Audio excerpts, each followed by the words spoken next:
So our topic area was visual cues and indicators for home security, and what we started doing within our research is looking back at a bit of historical background and looking to the visual cues that whether they more, which were a little bit more environmental and what sort of purpose they serve. So things such as walls, moats, that people probably get into.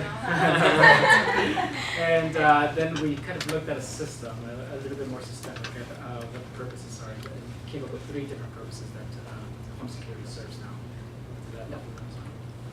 So looking through layers, this was taken from some home security thing that's online, like an ADT blog and some different things, and looking at the layers of home security and consider it as first the most outer layer is the deter layer, then deny and detect.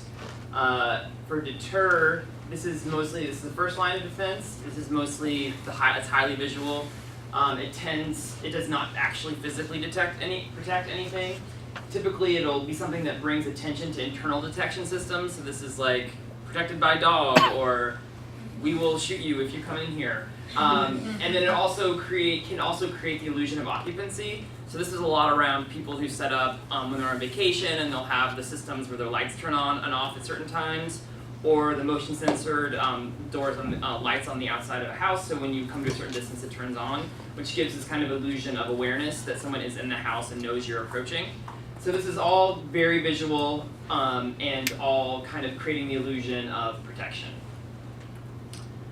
Then, so there's 2 different types. There's informational, so beware of dog, and it can also be illusory. So there are some things, there are actually whole companies that sell these signs and decals that say that there's this thing in the house and it doesn't exist. They just sell the signs.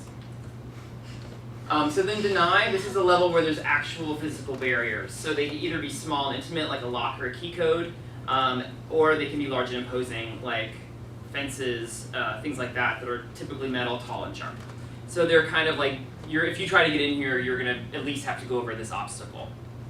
So that's kind of to deny entry. And then the last one is, well, this is 2 different types. So like a single layer and multi-layer. So single layers, most of what we have here, unless you have like a door system, but so it's just the idea of you have how many layers of protection do you have between someone coming onto your property and getting into your home.